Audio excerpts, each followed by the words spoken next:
Hello and welcome, my fellow Wasteland survivors. I'm Dean, aka Nasty Bones, and I know it's been a couple of months since I've gotten a video out. I apologize. My computer went down, and it's taken me a little bit of time to scrape up enough cash to get one custom made. But while that was being done, I have made a lot of content, so I have a lot of videos planned coming out shortly. Like the challenges we've been doing. Of course, everybody has seen my Nuka World starting at level 1 and completing that DLC. I also got challenged to go to Far Harbor at level 1, complete that DLC. The one we're working on right now is a permadeath gameplay. We're going to play the entire game from beginning to end with only one life. If we die, we have to start completely over. So I hope you guys join me for those videos. Okay, now what we're doing today. We are going to build the U.S.S. Enterprise. We're going to do it here at Abernathy Farms. What I'm going to do is I'm going to take you guys through step by step how I constructed this build. We're going to start off with how I made the circular saucer part of the spaceship. We're going to work on the body and also on the warp engines today in this video. So, I hope you're all excited. I'm excited. Let's go ahead and get started. Okay, the first thing that we need to do is find out where center is here at this settlement. Since I'm going to use quite a few of these walls, I'll go ahead and use these, and we'll see how many it takes to get across to the other side. Now, it turns out to be 11 walls or floors width across Abernathy Farms here. So what we'll want to do is use the sixth wall that will be center, and then we'll extend it out over this terrain. Now what my idea is to use the slope of this terrain to match up with the neck of the Enterprise, the part that goes between the saucer and the main body. And I think that we're out far enough for that to happen. Now I'll just attach an elevator so that we can go up about as high as I think I want it and make a platform to work on. Okay, after doing some quick calculations, I've decided to make our saucer section 7 floors wide. So the staircasing is the center. We're going to go 3 floors in each direction. And that'll total out to be 7 floors total. Okay, and this is where we're going to start right here. So I'm going to go ahead and lift the floor up 1 floor height higher. Could have laid that in by hand freely, but this way doing it, it's absolutely perfect. And as you can see, the half a wall and the half a floor equals 1 piece, and then we have 2 more floors going into the staircase, and that'll give us 7 floors in between. Now I went ahead and extended our floor out a little bit, and this first board will be what we start with. And as you can see, once again, we're going 3 boards into the center, and we'll come 3 floors out here. Now the thing is when we make it around the corner, it will not be completely flat, and you'll see what I'm saying here in a second. Now the first thing that we're going to want to do is put down a marker. And if you notice, see how I click on this and it pops straight up? This is important to know as we're going through this build and building these circular walls and floors. Okay, the next thing I'll do is lay down 4 more floors once I get a few more. And then I'll put one on top and I'll line it up to this corner. Now I'm going to be 4 boards away from this end.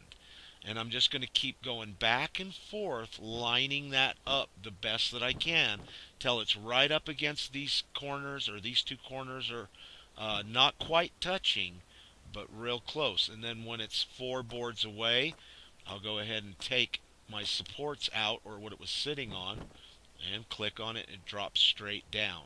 I'll check to make sure the corners are lined up, and they are, so we'll go ahead and continue.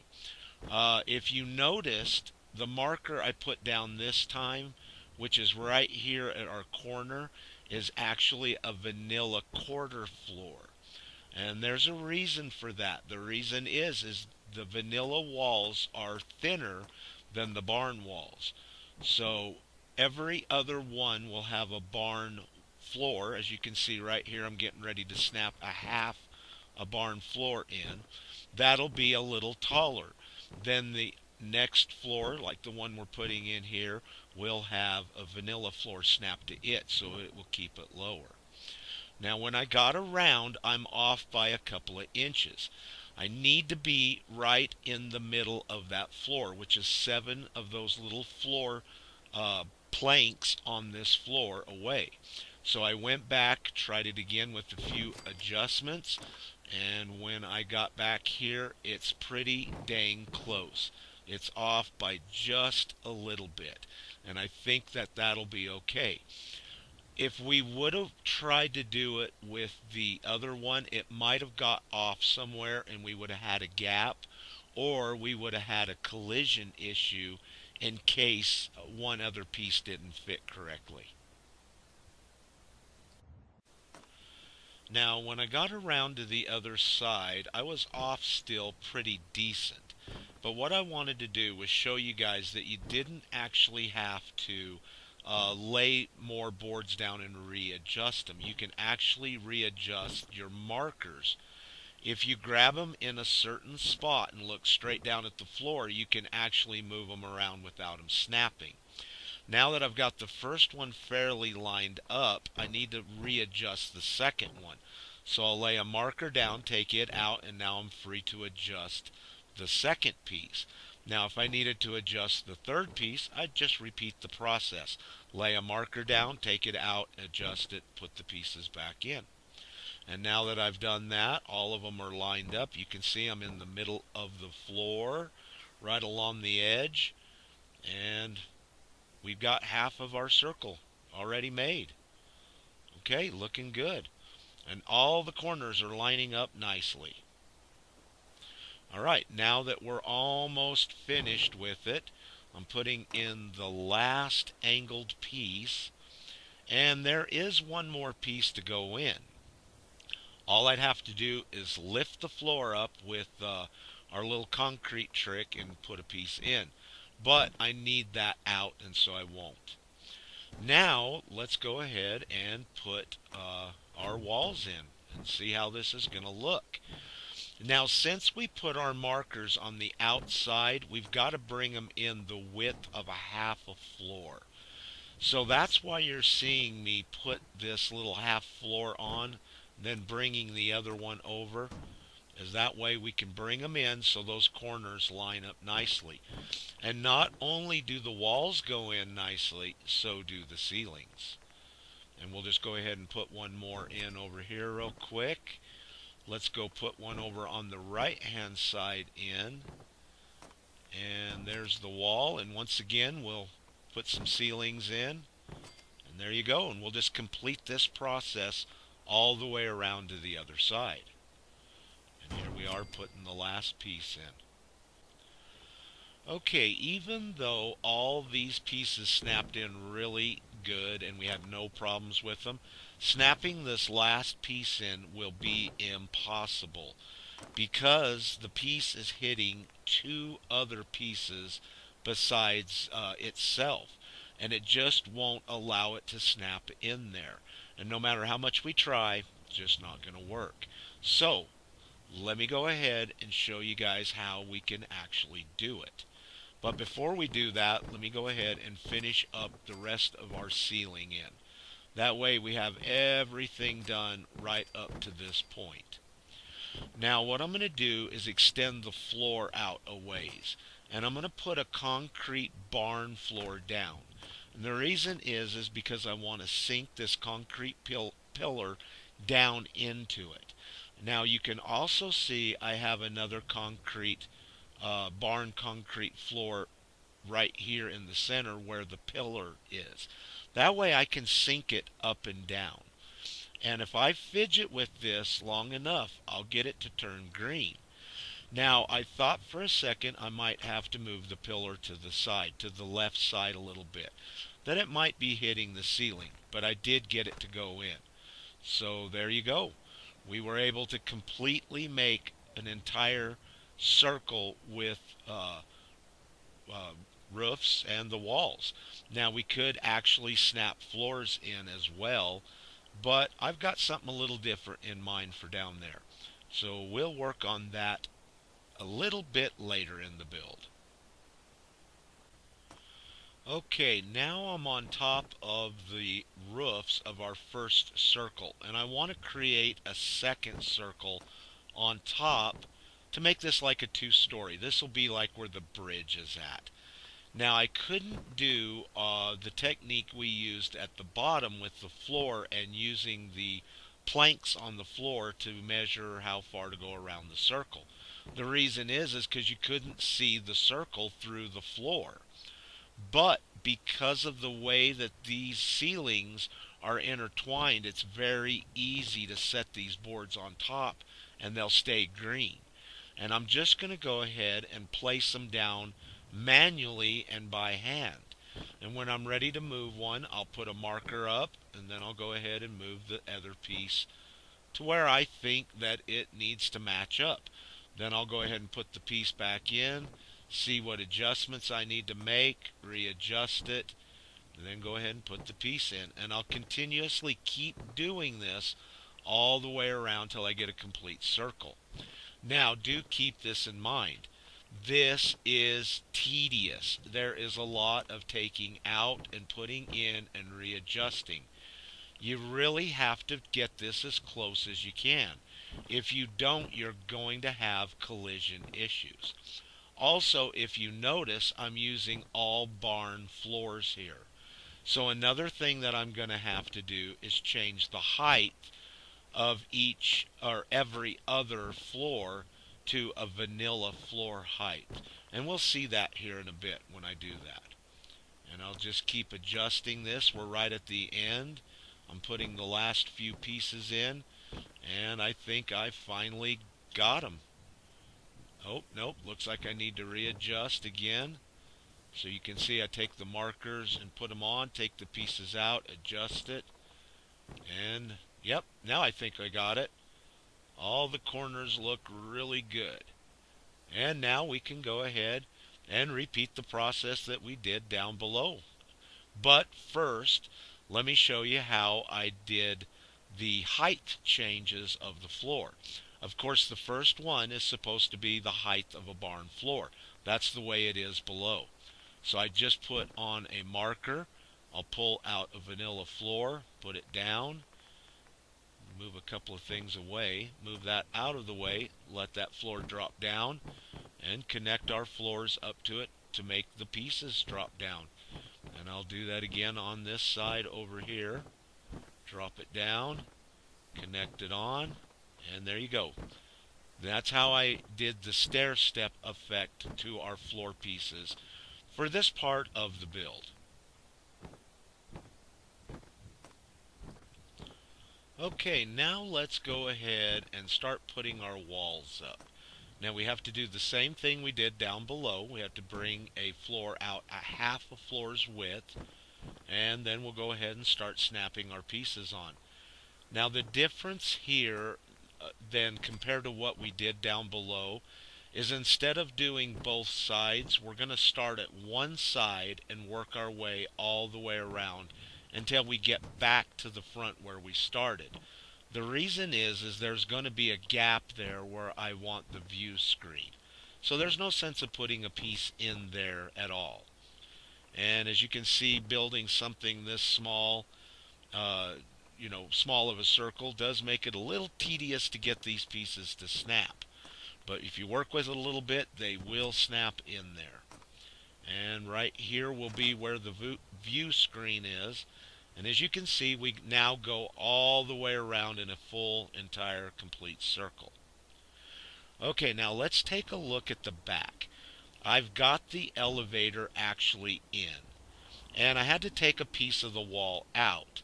Now I was kind of fiddling with this, and once I realized that I took so much of the wall out, I could actually put a curved wall in on the side, and it covered it up nicely. And that really looks good. Everything is nice and tight.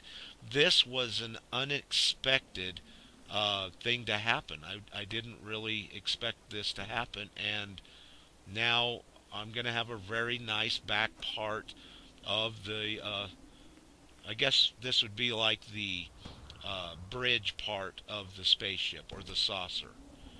And I'll just put a curved wall on there. I'll have a little storage from the inside, or we'll block it off. I don't know for sure. And now that looks all nice and tidy. Looks good. I was not expecting that to happen and was quite surprised to see it work out. Okay, now let's go ahead and go in and see what we can do about the gap. Since the elevator is a little higher than the vanilla walls, there is a pretty good gap there, but I think we can cover it up with some of these half of walls in the barn section. And as you can see, I'm struggling with trying to get this piece to snap in, but it does. Just sometimes you got to work with them, especially when you're manipulating these objects around like this. If you just spend a few minutes and just really try, you can quite often get the results that you're trying to get, or achieve the results you're trying to get. Here's a quick look at it from the outside. Now I do have the ceiling part of the bridge done at this particular point in time, but we get a nice look at how the view screen there looks.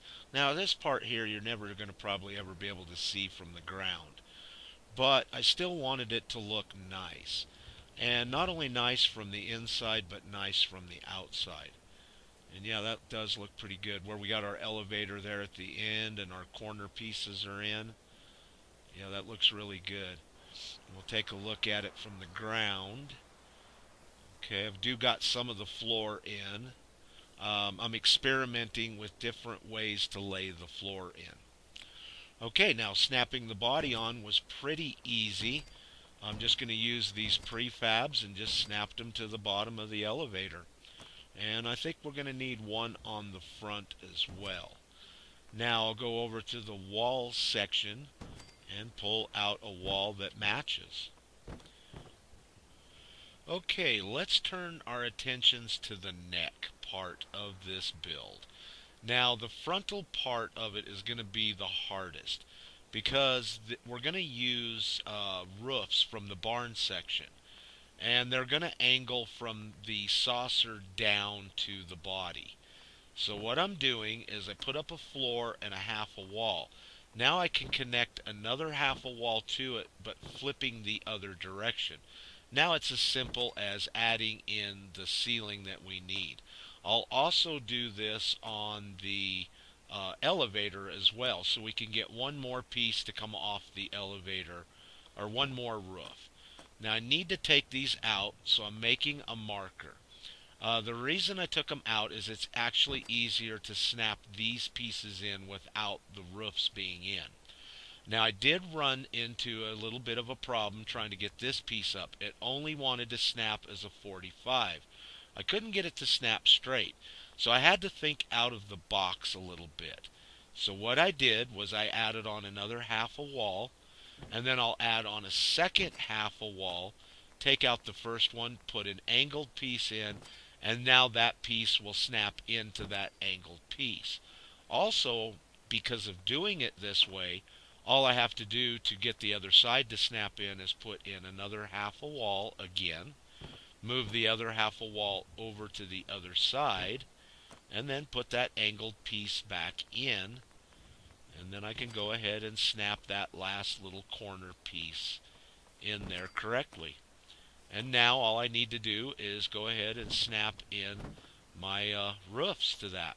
And there they both are. I can take everything away that we don't need, and there is our angle from the front.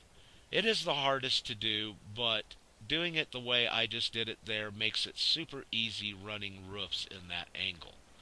Now, running the back angle is much easier. All we have to do is just add the pieces on from the pre-existing wall pieces. And I'll just continue to keep adding on more pieces, and then we'll get the roof on there. Yeah, looks real good. But because we do have a gap there, because the elevator is higher than the vanilla walls, we'll just add in some extra barn walls on the inside to cover up that gap a little bit. Now, I think a full barn wall on the elevator is good, but I think half barn walls on the sides will work. And I think we'll even extend it one more layer, a little bit later. And when I mean layer, I mean add on one more extra 45-degree eave piece. And I'll just get over here real quick and add in the half of pieces. Now I can't add in the full barn wall yet because I do have a wire hooked to a generator and it's just going to be in the way. So let's add on the front piece and see how that all looks. Okay, excellent.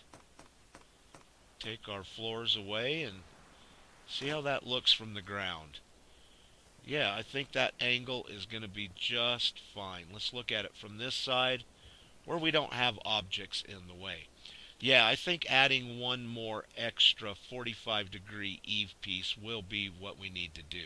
It just ends there kind of abruptly. Alright, now let's work on the fuselage, or whatever holds the warp engines up. What I've done is put a concrete block down, a concrete barn floor. And I've already pre-positioned a couple of posts. We're going to use those to help us line up the supports. And I'm just going ahead real quick and putting up the first pieces that are going to make our warp engines. And we just need to get something that extends from the engine to the body. And I think I'm going to use these ramps that you find in the scaffolding section. And I'll connect two of them together, use group select to bring them over, and I'll spend an immense amount of time lining these up. I don't want to have to try to save or reload or do all that because I didn't get it quite right. That's why it's nice and bright, easy to see, and yeah, I think that looks good. But I don't think it's thick enough. I think we need it a little thicker. So let's add a third one on. And we'll do the same process. We'll group select it, bring it over, and line it up the best we can. And when you're doing this, my suggestion is do not be in a quick hurry. Take your time, keep adjusting, keep adjusting, keep adjusting. It's always better to be sure than it is to have to reload a save, or if you're in survival, just have to do it all over again. Now there is going to be electricity going up to the warp engine part. So what I'm needing to do is add that in right now before it goes into the build. And I'm using a wire glitch to do it. If you highlight the wire, but put the cursor on the object you want to run the wire from, then go connect it to where you want it to go to, it will connect. And you can see there is a little bit of wire sticking out, but it's not enough you'll even notice. Now I'll bring it back over to our build, and I'll use these posts to try to line up this ramp the best I can. And I'll just keep adjusting it until there's just the same amount of post sticking through it. And then I'll come forward until I see where it's center. I'm centering it up on the curved wall on the left. I know where I want it by the little hole that's in the wall there. And once I get it where I want it, I just go ahead and drop it down. Now let's take a quick look at what we've got so far here. And you can see this is the roof part. I can put in some walls. You'll never see that over here. excuse me, I could put on some floors, make some storage or rooms or something there.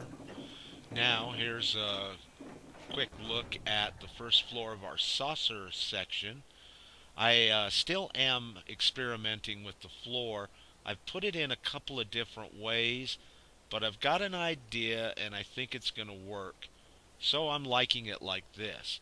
Also, I have left these little sections here on the floor where the bridge is at. I could have covered those up, but I've got a pretty good idea. I think I can make some lighting there. So, that ought to look pretty good. Now we'll take a quick look at the bridge. Now, I know this isn't an exact replica of the Enterprise, but I did want to have the part where the elevator came in at an elevated position. We'll put the captain's chair right here. You can see the view screen. Yeah, that ought to look really good. All right, everybody. Well, thank you for coming and hanging out with me today. I do appreciate your time immensely. I hope you join me for future videos where we work on the floors and a few other things here. So, hope to see you then. All right, everybody. Just like always, until next time, please stay safe and peace.